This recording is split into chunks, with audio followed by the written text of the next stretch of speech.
A gente estava falando aqui com um advogado especialista em direito bancário, o Donato Souza, sobre essa novidade do Pix parcelado.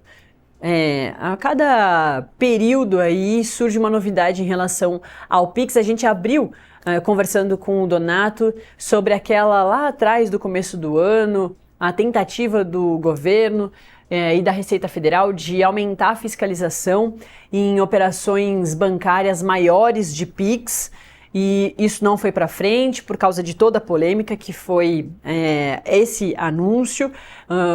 Parlamentares da direita, como o Nicolas Ferreira, chamaram essa fiscalização de taxação do Pix. Foi uma bagunça e aí o governo voltou atrás. Bom, a gente recentemente falou do Pix agendado, que já ajudou bastante gente. E agora a gente estava falando do Pix parcelado. E o Donato, ele já está de volta aqui comigo? Perfeito. Donato, então, bom dia de novo. Você estava no meio da sua explicação que estava ótima sobre o Pix parcelado. Então vamos continuar dali, que eu acho que a audiência estava bem atenta e interessada.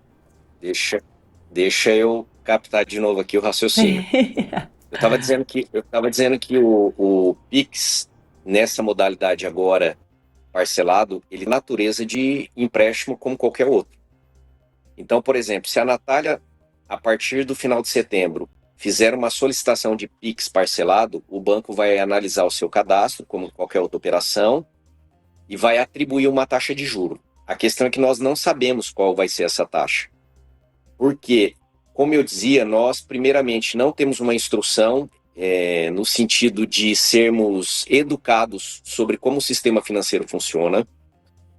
Não temos os cadastros feitos de forma correta, muitas vezes, e não sabemos como informar ao banco qual é a nossa modalidade de prestação de serviço, além daquilo que às vezes temos em carteira, para que ele leve tudo isso em consideração para baixar a taxa de juros do nosso contrato. Logicamente que o banco, sabendo que quando ele legaliza o risco porque não tem a documentação adequada, ele vai aumentar a taxa porque ele quer ter mais lucro. Não estou dizendo que isso é certo, mas é o que acontece. Então, nós vamos ter que olhar vários fatores. O prazo que você está pedindo de parcelamento do Pix, ainda não, até onde eu sei, a gente não sabe se vai ter um limite, se vai ser para 12 meses, se o banco vai aceitar, por exemplo, fazer um Pix com 48 meses parcelado. Isso pode vir a ser trabalhado no futuro. A questão é o seguinte, quando se fala em Pix, eu tenho dito nas entrevistas que a nossa primeira sensação, a nossa primeira questão cognitiva é o Pix não me tem custo, porque na minha conta eu não pago tarifa para transferir. Só que, de novo, ele vai ter uma cobrança de uma taxa de juro, porque o banco vai ter que receber o pedido e vai fazer análise do seu cadastro, aprovando, ele paga o seu fornecedor, ou o lugar onde você está comprando a loja, enfim, onde for, ele recebe à vista e entra para você fazer o pagamento parcelado como um empréstimo de qualquer outra natureza. Donato, é muito importante a gente ouvir, esclarecimentos, porque é isso mesmo, a gente pensa, Pix, além de ser muito rápido e fácil, não vai me dar nenhum custo.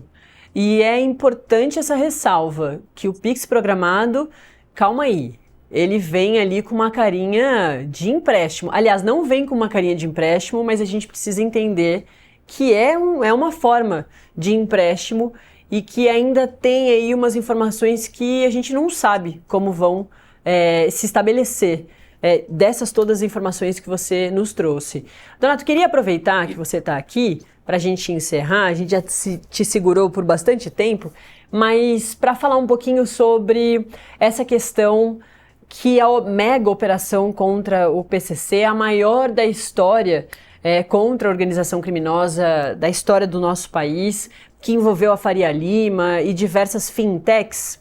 Mas o que eu queria te perguntar não é exatamente sobre a operação e tudo que está sendo investigado, mas é sobre uma discussão que já vinha sendo feita. Ontem, quando eu li a matéria e falei aqui, trouxe informação para a nossa audiência, eu já tinha levantado essa questão, que realmente a existência das fintechs sempre foi uma questão polêmica pelas flexibilizações que as fintechs têm, e até o Renan Porto, o nosso repórter, agora trouxe, que trouxe, portanto, essa mega operação do PCC, trouxe de novo essa discussão e talvez um entendimento de que as fintechs podem ter sido podem ser entendidas para os criminosos, né, ou para o crime organizado, como um paraíso fiscal ali, que a Faria Lima, portanto, por abrigar tantas fintechs, pode ser entendida como esse paraíso. Queria que você falasse um pouquinho sobre isso, né? Sobre essa questão polêmica das fintechs, o que é isso, né? Por que os bancos tradicionais criticam a existência das fintechs, e por que é importante da gente realmente discutir e ficar atento a essa questão? Se a gente for falar de forma simples, para que todo mundo entenda, vamos colocar a fintech como um mecanismo de dentro do próprio do sistema financeiro, que veio para trazer também algumas celeridades em algumas modalidades, como, por exemplo, antecipação, desconto de recebíveis, para ajudar o sistema financeiro a também baixar a taxa de juros, quando a gente pensa nele como um todo. Uhum. A questão é que existe a tal da conta bolsão. Então, o Donato coloca o dinheiro lá dentro e ele não está no nome do Donato. Ele está em um nome de uma operadora, geralmente vinculado também a uma securitizadora, e aí fica mais difícil de fazer esse rastreio. A questão é, se nós tirarmos hoje esse tipo de operação ou aumentarmos a fiscalização no sentido de endurecer a movimentação bancária, existe um ponto a ser analisado. O sistema financeiro vai levar isso em consideração e encarecer a taxa de juros do tomador de crédito, porque tudo isso interfere. Ou isso traria para baixo a taxa de juros? Essa segunda opção eu não acredito. Porque desde quando legislações foram alteradas no Brasil, desde o ano 2000, com intuitos de trazer benefício para as instituições financeiras, como sendo um ponto positivo para cobrar menos juros do brasileiro, isso nunca aconteceu, isso é histórico. Se a gente fizer uma pesquisa da taxa de juros do ano 2000 para cá, relativamente comparado com a Selic, tanto quando ela sobe quanto quando ela diminui, a gente não encontra benefício proporcional nesse sentido. Então eu volto à primeira questão. Nós temos uma presunção de boa-fé. Só que isso não significa que quem se utiliza de qualquer mecanismo que está sendo criado para dar celeridade no sistema financeiro, para trazer benefício, para fazer o dinheiro circular de forma mais rápida, ser mais de forma transparente e acessado, vão ter pessoas no meio do caminho que vão arrumar subterfúgios para cometer crime dentro de qualquer que seja a modalidade.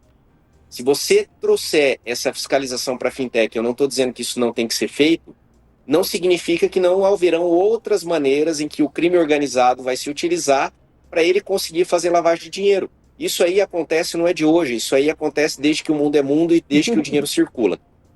Entende? Então, dá-se hoje um holofote para isso e tem que realmente ter uma investigação mesmo, tem que se desmantelar isso, porque o Brasil, como está sendo dito, está virando um estado de narcotráfico, onde instituições criminosas estão tendo mais poder que o Estado, e isso aí tem a ver com as políticas públicas que estão sendo adotadas.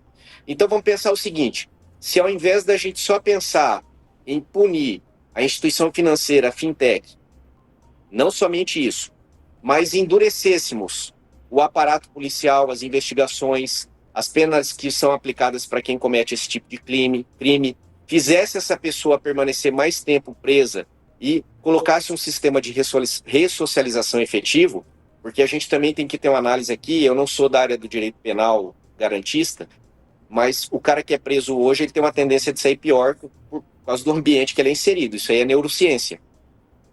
Então a gente tem que começar a pensar qual é a democracia que a gente quer viver. Como que nós queremos um Brasil daqui para frente? Nós queremos só que coisas pontuais sejam discutidas, como a operação de ontem, ou a gente quer tratar de uma reestruturação do sistema? Para que nós que pagamos imposto, trabalhamos, para você que está aí fazendo o seu trabalho de formalista, tenha segurança, saúde, acesso a lazer, isso aí tem que ser pontuado. Perfeito. A gente ouviu, portanto, o Donato Souza, advogado especialista em direito bancário. Falamos até sobre a mega operação contra o PCC, que foi revelada ontem. Donato, muito obrigada, viu? Obrigada pela paciência, ficou aqui um tempão agradeço. Com a gente. E foi muito bom conversar contigo. Até a próxima. Um grande abraço para você e para todos que estão conosco aí. Valeu, bom trabalho, boa sexta-feira.